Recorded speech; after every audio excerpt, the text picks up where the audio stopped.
नमस्कार, स्वागत है आपका। आपके साथ मैं हूं गीतांजलि। खबर की शुरुआत करें एक बड़ी खबर के साथ। यह खबर रायपुर से। प्रदेश प्रभारी की अध्यक्षता में महत्वपूर्ण बैठक।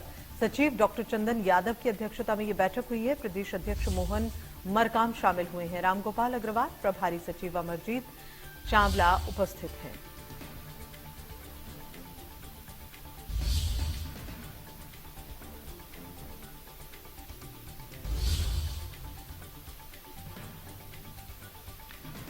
इस वक्त बड़ा अपडेट आपको दे रहे हैं। आपको बताते हैं इस वक्त आ रही बड़ी खबर रायपुर से। यह खबर प्रदेश प्रभारी की अध्यक्षता में महत्वपूर्ण बैठक।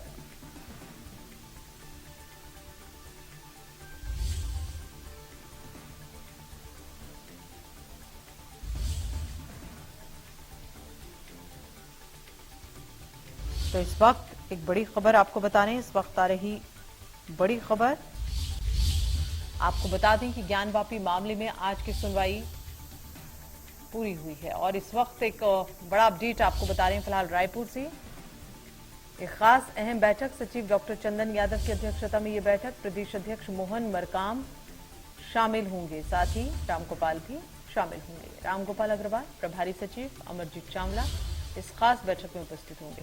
तो प्रदेश प्रभारी की अध्यक्षता में यह महत्वपूर्ण बैठक है और इस बैठक में कौन कौन लोग शामिल हो रहे हैं ये हम आपको बता रहे हैं। रायपुर से बड़ा अपडेट।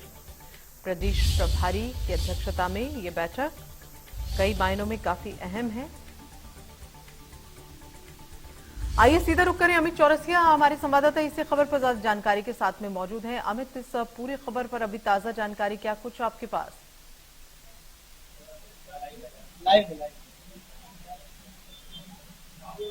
बिल्कुल गीतांजलि, जिस तरीके से यहाँ पर कांग्रेस में आज एक बैठक आहूत की गई थी जिसमें कि छत्तीसगढ़ के प्रदेश प्रभारी सचिव जो सप्तगिरी शंकर उल्का थे, साथ ही डॉक्टर चंदन यादव थे। यहाँ पर जिस तरीके से यहाँ पर दोनों ही सचिवों की अध्यक्षता में यहाँ पर बैठक हुई है और इसमें प्रदेश अध्यक्ष मोहन मरकाम शामिल हुए। तो जिस तरीके से यहाँ उदयपुर में जो चिंतन शिविर हुआ था उसमें पार्टी ने जो कमियां गिनाई, उस कमियों को न केवल स्वीकारा गया बल्कि उन कमियों को दूर करने के लिए भी कहा गया।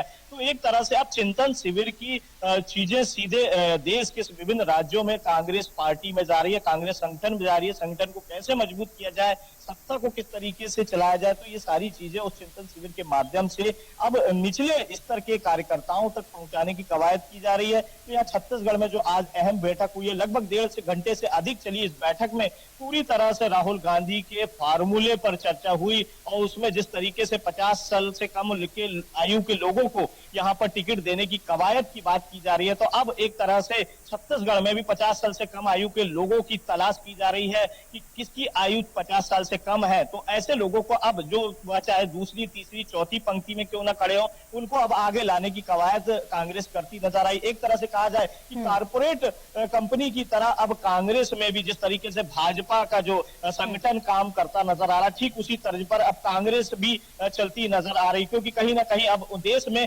कांग्रेस को मजबूत होना है। तो कांग्रेस अब मजबूती की ओर हर संभव कोशिश करती नजर आ रही है। लेकिन अमित, सवाल अब ये भी है कि इस तरह के कवायदों से, इस तरह की बैठकों से क्या वाकई पार्टी को मजबूती मिल पाएगी? क्योंकि कई ऐसे काम हैं जो पार्टी को करने जरूरी हैं, पार्टी को इस ओर ध्यान देना चाहिए। सबसे पहले तो एकजुटता जो है वो पार्टी के भीतर होना बहुत ही अहम है।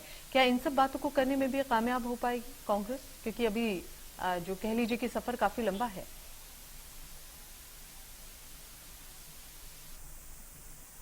बिल्कुल गीतांजलि, अगर बात करें कांग्रेस की तो कांग्रेस ने कहीं ना कहीं जिस तरीके से पंजाब में अंदरूनी कलह के कारण पंजाब की सत्ता हाथ से गंवानी पड़ी है और वहीं राजस्थान में भी जिस तरह से अंदरूनी कलह की बात आती है और वहीं छत्तीसगढ़ में भी अगर बात करें तो अंदरूनी कलह सीएम पद को लेकर यहाँ दो लोगों के बीच खींचतान देखने मिलती है। तो कहीं ना कहीं अब यह है कि कांग्रेस इस अंदरूनी कला को खत्म करने की कवायद करती नजर आ रही है, क्योंकि कहीं ना कहीं जिस तरीके से मैंने शुरुआत में कहा कि कमियां स्वीकारी गई हैं और चिंतन शिविर में इन कमियों को स्वीकार करके आगे भविष्य में ऐसी कोई पुनरावृत्ति कोई ना हो, ऐसी परिस्थिति बनाने की कोशिश की जा रही है। और बैठकों के माध्यम से अब ये एक संदेश निचले स्तर के जो कार्यकर्ता है, नेता है, पदाधिकारी हैं उन तक पहुंचाने की कोशिश की जा रही है, क्योंकि कहीं ना कहीं जब तक यहाँ पर एक गाइडलाइन नहीं बनाई जाएगी तब तक यह संभव नहीं होगा। और गाइडलाइन बनाने के बाद यहाँ आज बड़े नेताओं ने गाइडलाइन बनाई, उसके तहत अब जिला स्तर पर वह संदेश जाएगा और जिला स्तर पर जाने के बाद निचले स्तर के कार्यकर्ताओं तक वो संदेश भेजा जाएगा, ताकि संगठन को मजबूती प्रदान की जा सके। और छत्तीसगढ़ में जो कि कांग्रेस काफी मजबूत स्थिति में है,